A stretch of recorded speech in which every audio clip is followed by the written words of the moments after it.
مطابق نتیجه‌گیری آمارهای بین‌المللی نوع ورزش والیبال به صف نمودهای معمولترین ورزش سیاروی شامل بوده. محض والیبال چون نوع ورزش المپی قادر است هنگام برگزاری عالی‌ترین مسابقه‌های فراجهانی هزاران اشتیاقمندان را گرد هم آورد. به طور عموم اگر بگیریم نوع ورزش والیبال از جهت شغل ورزی شماره ساکنان سیاره در مقام‌های اول قرار گرفته. زمان برگزاری بازی‌های عالم شمول تابستان‌های المپی صفقت‌های دیدنی والیبال میان ابردسته‌ها میلیون‌ها دوستداران این نوع ورزش را سوی خود می‌کشد.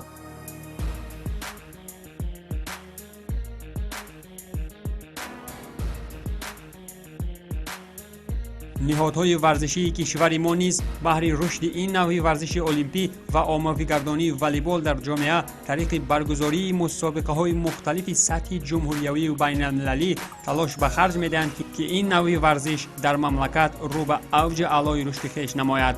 در برابر رشد نوع ورزش والیبال مردانه در کشور همچنین نوع والیبال دخترانه نیز در مد نظر مسئولان اساسی ترین نهاد ورزشی مملکت در سیمای کمیته کار با جوانان و ورزش به حساب رفته. این مقامات مسئول ورزشی در همکاری با مقامات دیگر دخلدار طریق راه اندازی نمودن مسابقه والیبال میان دانشجویان به طور همساله تلاش بر آن می نماید که نسبت نوع ورزش والیبال بانوان در مملکت توجه هرچی بیشتر بگردد. مسابقه جمهوریوی عاید به والیبال میان دانشجویان مؤسسه‌های تحصیلات عالی کسبی مملکت که مرحله سوم برگزاریش را پس سر نمود، دسته‌های پیشرفت کلی مناطق کشور را به هم آورد.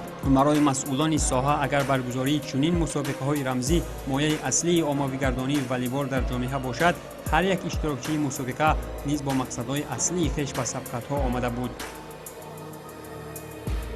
من میخواستم که مسابقه های ورزشی زیادتر شوند و مهارت ما ورزشگرانم بلندتر گردد. من میخواهم که مسابقه ها نه فقط در شهر دوشنبه بلکه در دیگر ولایت ها و ناحیه ها هم گذرانیده شود. ما در این مسابقه با یک تیاری خوب آمده میخواهیم سزاوار جای اول گردیم. ما پیوسته در مسابقه ها اشتراک کرده جای سزاوار جای یکم اشغال می‌نماییم و کوشش می‌نماییم که در این مسابقه هم سزاوار جای اول گردیم. موافق تقویم شورابینوی ورزشی کمیته کار با جوانان و ورزش نزد حکومت جمهوری تاجیکستان مسابقه جمهوری بین مکتب‌های حالی از جمله بانوان از 6 تا 11 مای برگزار گردیده بود. در مسابقه مذکور از تمام گوشه و کنارهای مملکتمون از دانشگاه‌های عالی دانشجو دختران شرکت ورزیدند. یعنی 6 دسته اساسی که در مرحله های دوم شهر و نویه و ولایت و جایهای مناسب را اشغال کردند در مسابقه جمهوری اشتراک داشتند. با همساله برگزار نمودن مسابقه ها چنین مسابقه ها علاقه توجه تمام مؤسسه‌های تحصیلات عالی کشور با ورزش زیاد گردیده ایستاده است و علاقه در دانشگاه و دانشکده‌ها سکسی‌های ورزشی تشکیل کرده شده ایستادند و باوری کامل داریم با همساله دایر نمودن چنین مسابقه ها در سطح دانشگاه و دانشکده‌ها سکسی‌های ورزشی زیاد می‌گردند و توجه دانشجویان مخصوصا نورسان و جوانان با تحکیم طرز حیات سالم زیاد می‌گردد.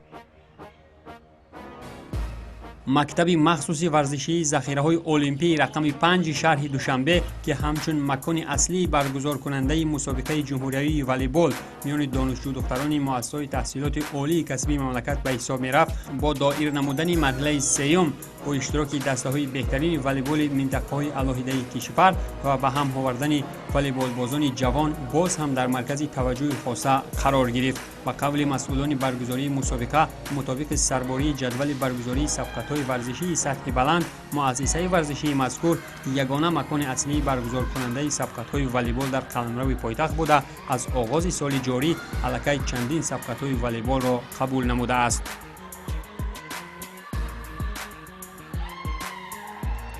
در شهر دوشنبه یگانه تالاری که برای برگزار نمودن مسابقه سطح جمهوریوی سازگار این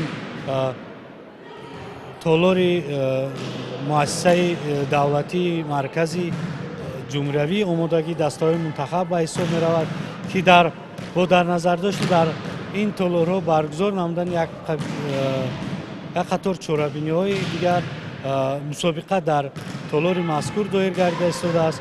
تالار برای برگزار نمودن مسابقه جوابگو می باشد و یگان مانع برای برگزار نمودن مسابقه در این تالار نیست. همین را قید کردم که در تالار مذکور از اول سال جاری تمام چورابینی های سطحی بلندی هم شهری هم جمهوری دایر گردیده ایستاده است. Это единственная школа у нас, в которой мы проводим свою школу. Это 5-я школа. Это резервная школа, где все соревнования проводятся в этом зале. И за все отвечают все тренера с директором школы. Все соревнования проводятся. Это дежурный зал. محض برگزاری پیوسته مسابقه های سطحی منطقوی و جمهوریوی در مؤسسه ورزشی رقم 5 عامل اساسی به تعمیر نیاز پیدا کردن تالار ورزشی این مؤسسه می باشد. محض برگزاری مسابقه های پیوسته سطحی منطقوی و جمهوریوی در مکتب مخصوص ذخیره‌های المپی وضعیت را تا جای آورده است که مؤسسه مذکور باید مطابق با استانداردهای برگزاری مسابقه های سطحی بلند بخصوص وسیع نمودن اطراف میدان تالار و بنیاد جایهای نشست علاوگی مورد ارزنامه‌سازی قرار داده شود. Стандартам она подходит, но она требует, ремонт тоже требует она, понимаете? Ее подремонтировать надо. Все вузы, все соревнования города у нас проводят, республика у нас проводит, все соревнования все у нас проводят, понимаете? Это зал ведь, она не выдерживает. В дальнейшем единственное я хочу просто сказать, что помочь этому школе, в конце концов, но этот зал тоже выдерживает, нагрузка большая, нагрузка-то выдерживает это все зал. Ну помочь нам в том, чтобы мы хорошенько подремонтировали спортивный зал. از جانب دیگر مسابقه والیبال میان دانشجویان در اصل باید که در هماهنگسازی با نهادهای ورزشی مملکت و طور بواسطه از جانب وزارت معارف و علم جمهوری تاجیکستان برگزار کرده شود، ولی چطور از رفت برگزاری چهاربینی مشاهده نمودیم نمایندگان وزارت معارف و علم کشور در روزهای برگزاری مسابقه اشتراک نداشتند. با چنین طرز رنگ گرفتن کار البته در خصوص برگزاری مسابقه دانشجویان در تالارهای ورزشی مؤسسه‌های تحصیلات عالی کشور علاوه کردن هم دشوار است.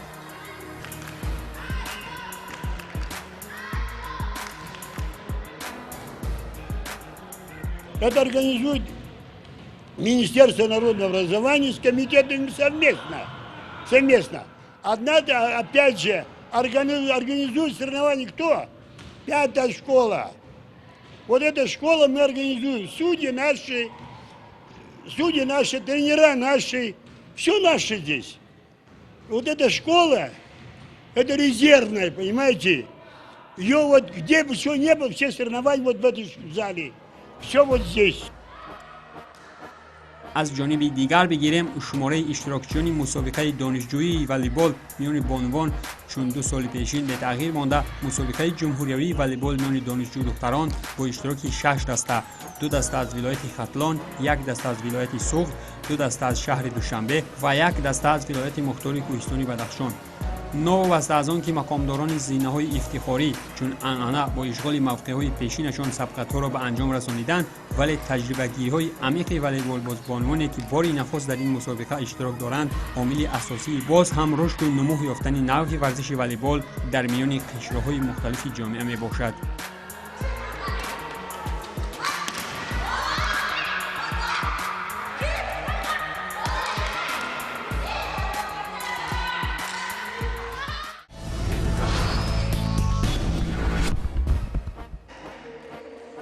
دسته یکچین ولایت سوخت که یکی از اشتراکچیان فعال این مسابقه به حساب می رود در نخستین بازی خویش تیم یکچین ختلان 1 را مغلوب نموده در دیدار دومی با تیم دوشنبه 1 وارد میدان شد. لازم به یادآوری است که والیبال بازبانوان سوختی در سال 2011 محض در دایره همین مسابقات پیروزی به دست آوردند و سال قبل باشد به گرفتن جای دوم مشرف گردیدند. هرچند که سوختی‌ها در مسیر بازی با تیم دوشنبگی کوشش به خرج می‌دادند تا که رقابتی برابر نشان دهند، ولی در مقابل تیم سرسخت دوشنبه 1 برایشان به دست آوردن نتیجه مثبت امکان نآمد.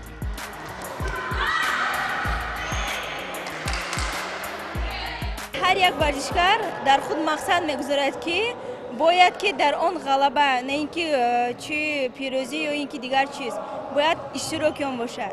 سطح آن در کدام درجه در انما مسابقه نیست معلوم میشد که تا کدام درجه سطح آن بالا شده است یا پس شده است در خود ورزشکار معلوم میگردد. سیوم مرتبه است که اشتراک دارم در همچون ورزشکار در دسته دوشنبه یک و دو مرتبه سزاوار جای اول گشتیم و سیوم مرتبه هم کوشش می‌نماییم که سزاوار جای اول گردیم. چون آنها طی 3 سال است که تیم یکچینی دانشجویان دوشنبه یک در ردیف تیم یکچینی ولایت مختار کوهستانی بدخشان از پیشقدمترین دسته ها به حساب رفته، از لحظه های نخست آغازیابی مسابقه دسته دوشنبه یک از مدعیان اصلی بحر قهرمانی شناخته میشد.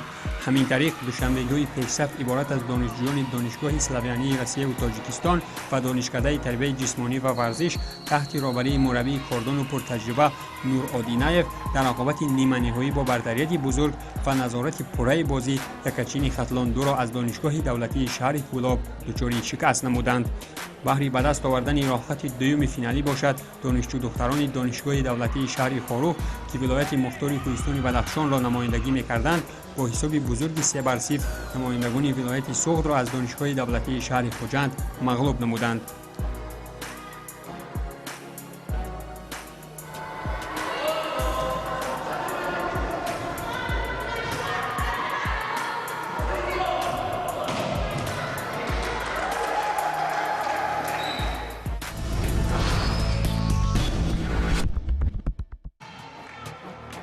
اگر در مورد نتیجه دسته‌های پیشگام و دارنده راهخط فینالی مسابقات سطح جمهوریوی میان دانشجو دختران پیشگویی کردن مشکل نبود، ولی کمبودی‌های جای داشته مسئولان برگزار کننده مسابقه در روزهای نخست از زمره حضور نداشتن هیئت کارمندان طبی در رفت مسابقه، به داوران کناری جریان گرفتن سبقت روز دوم مسابقه و چشمرس نمودن همکاری‌های دو جانبه مسئولان برگزار کننده مسابقه با وزارت معارف و علم کشور بهر نظارت از رفت کار داوران و سطح برگزاری مسابقه از مسئله‌های بحث طلب هستند که البته گیره‌های ناگشاده را می‌مانند در پرتو عادی‌ترین قاعده‌های معیاری طرز برگزاری سطح مسابقه جمهوریوی، رعایت‌شوی عادی‌ترین قاعده‌های برگزارشوی مسابقه و نظر پرمسئولانه به چنین مسابقه‌های سطح جمهوریوی که به واسطه تحکرسی اساسی آماده‌سازی ورزشکاران نورست و جوان محسوب می‌یابند باید که منبع در مد نظر مسئولین ساحه قرار داده شود.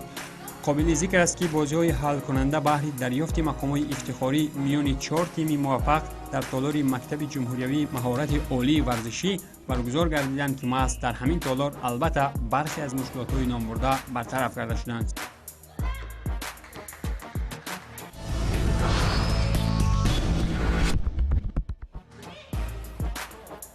همین طریق در رفت سنه آخرین مسابقه جمهوریوی والیبال میان دانشجو دختران نخست میان دسته‌های خطلاندو و سوخت بازی برای اشغال مقام سوم برگزار گردید. تیم سوختیانه چون دسته پیشرفت در این رقابت از نفس‌های نخست آغازیابی بازی تشبث را به دست خویش گرفت. چگونه که از اول معلوم بود، دانشجویان سوختی با برتریت کامل دو پیت اول را با پیروزی بر نفع خویش به انجام رسانیدند و در مدت‌های نزدیکترین از پیروزی پره‌شان جشن گرفتنی بودند. اما در پیت سوم تیم یکچینی خطلان دو با زحمت‌های پیوسته و نمایش بازی دست جمعانه دست بالا شد. پس از نتیجه 2-1 میان این تیم‌ها گمان می‌رفت که تیم خطلانی با جرأتانه در پیت چهارم هم پیروزی به دست می‌آورد، ولی سوختی‌ها با اصلاح اشتباهات خویش در پیت چهارم بازی برتریت خاصه نشان داده با حساب 3-1 و اشغال زینه سوم مسابقات از میدان بیرون شدند. پیروزی تیم سوختی اگر چون یک نتیجه رمزی و پروگرس معتدل بود برای کلکتیو ورزشی از شمال کشور، ولی برای تیم خطلان دو البته یک تکان خاصه گردید که تا در پیشروی منبعد در مسابقات آینده کمر همت ببندند. همچون مربی من با باوری کامل گفتم میتوانم که در منبعد با دستگیری رکتور دانشگاه دولتی کولاب عبدالله حبیب‌الله که به اندازه سهم خود در این جوده ورزشکاران گذاشته شده است، ما باوری کامل داریم که در منبعد سزاوار جای اول میگردیم.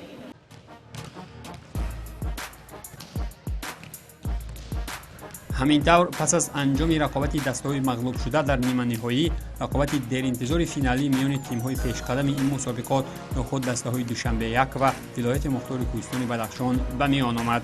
رقابتی که اهل تالار از آن انتظاری می‌کشید و دسته‌های درگیر هم برای معین کردن غالب آمادگی‌های خاصه نشان می‌دادند.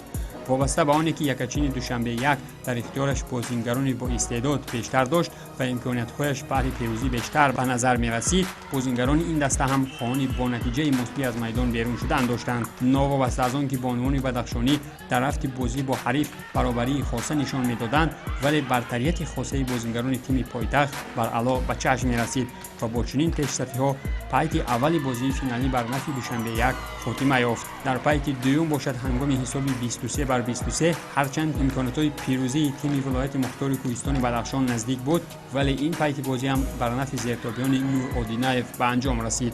چطوری در دو پیک نخست رقابت فینالی دوشنبه‌ها با مرام به سمت پیروزی می‌شتافتند، خلاص پیک سوم رقابت فینالی هم با پیروزی دسته دوشنبه یک خاتمه یافت و همین طریق دوشنبه‌ها به گرفتن سینه اول مسابقات دست یافتند.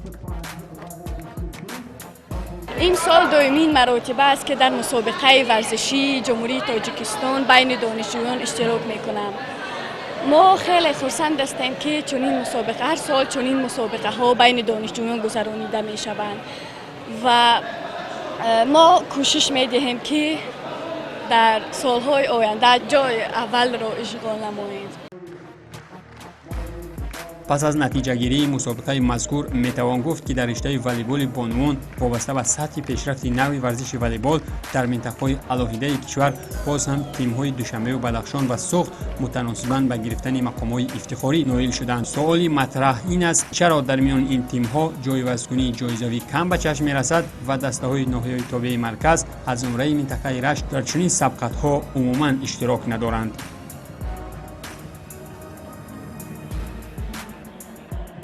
یکمش ممکن رسیدن متخصصان صاحب تجربه، یعنی متخصصان مربیای نمود والیبال شاید نمیرسد. دومش اینکه باید اول در مکتب‌های میانه درس‌های تربیت جسمانی رو برامونند، نقصر برامونند، از جمله سوای والیبال رو، یعنی در نقشه وایی که از نمود والیبال مثلا درس‌ها میگذارند اونا رو نقصر برامونند. بسیارتر مربیان قطع کار کردن در کار مربی ما کمتر تنخیصی داریم در نوعی توبه مرکز و ولایت ختلان. در همین سه منطقه است و تمام دیگر منطقه مربی کم است. برای ما کمتر قفو مانده استودیم. بسیارتر کورسو برای مربی کنن. برای که ما در مدت چند سال یگان و اختصاصی گذشتگی نیستیم. برگزاری مسابقه جمهوری والیبال میان دانشجویان مؤسسه‌های تحصیلات عالی کسبی مملکت میان بانوان تحکورسی اساسی آموزگاردانی نحوی والیبال در میان این قشر جامعه بوده. از جانب دیگر با اطمینان بزرگ میتوان گفت که با دایر نمودن چنین مسابقه‌های سطح جمهوری و سازمان دادن دسته‌های منتخب پرقوت جوابگو به استانداردهای جهانی چه در میان تیم‌های مردانه و چه در میان تیم‌های بانوان والیبال بازان کشور ما نیز در آینده نزدیک اشتراکچی پیوسته مسابقه‌های سطح فراجهانی می‌گردند. Единственное условие – создать условия, людей возить надо, вот Киргизию, Узбекистан, Туркмения, Казахстан, вести людей, чтобы мы посмотрели, чем мы хуже их, над чем будем работать мы, понимаете? Надо же все-таки посмотреть. از همین است آرزو و آرمان هر یک والیبال باز کسبی و متخصصان ورزیده ساحه مذکور که در سطح مقامات راهبری کننده نهادهای ورزشی و راهبریت فدراسیون والیبال کشور مرحله به مرحله عملی خواهد گردید.